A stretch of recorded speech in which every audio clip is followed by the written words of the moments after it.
48 Laws of Power by Robert Greene is a book that explores how power works in human relationships, history, politics, and everyday life. Greene explains that power is not something abstract or mysterious. It follows patterns, and those patterns can be observed, learned, and understood. Throughout the book, he draws lessons from historical figures, leaders, strategists, and thinkers to show how power is gained, maintained, and lost. At the heart of the book is the idea that power is shaped by human nature. People are driven by ego, fear, desire, and insecurity, often more than by logic or morality. Greene does not present power as good or evil. Instead, he presents it as a force that exists wherever people interact. Ignoring it, he argues, does not make one noble, but vulnerable. Understanding power allows a person to navigate the world more carefully and protect themselves from manipulation. Each law in the book highlights a recurring pattern of behavior. Greene shows how those who rise in power tend to control perceptions, manage appearances, and remain emotionally disciplined. He emphasizes the importance of self-control, patience, and strategic thinking. Acting impulsively or revealing too much of oneself often leads to weakness.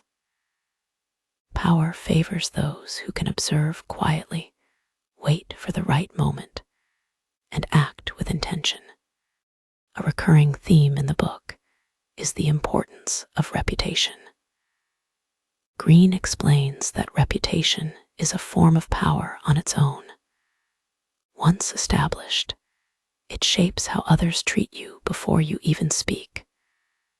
Protecting reputation, shaping it carefully, and avoiding actions that damage it are essential for long-term influence. In the same way, he warns that drawing unnecessary attention, appearing too perfect, or outshining those above you can invite resentment and danger. The book also explores manipulation and deception, not as moral guidance, but as realities of how power operates. Greene explains that people are often influenced more by emotion than truth. Those who understand this can guide outcomes without open conflict. At the same time, the book serves as a warning, teaching readers how to recognize manipulation when it is used against them.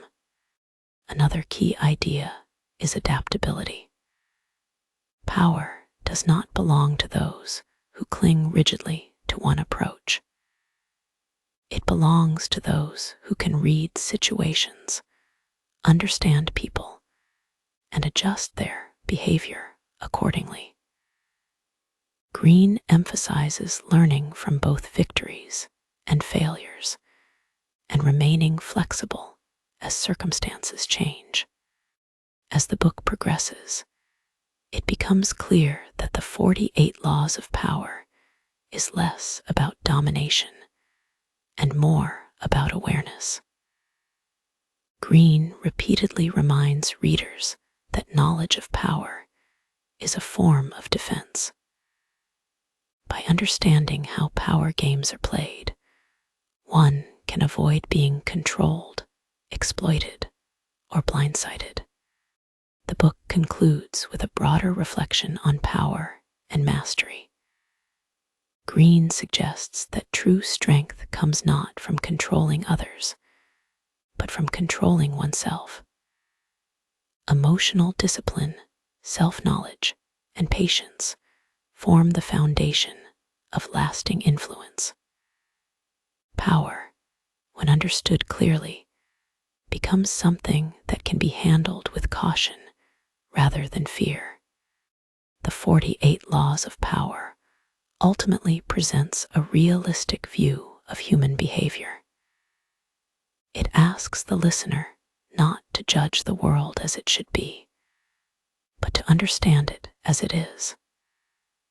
Through observation, restraint, and strategic awareness, Greene argues that anyone can move through life with greater confidence and protection.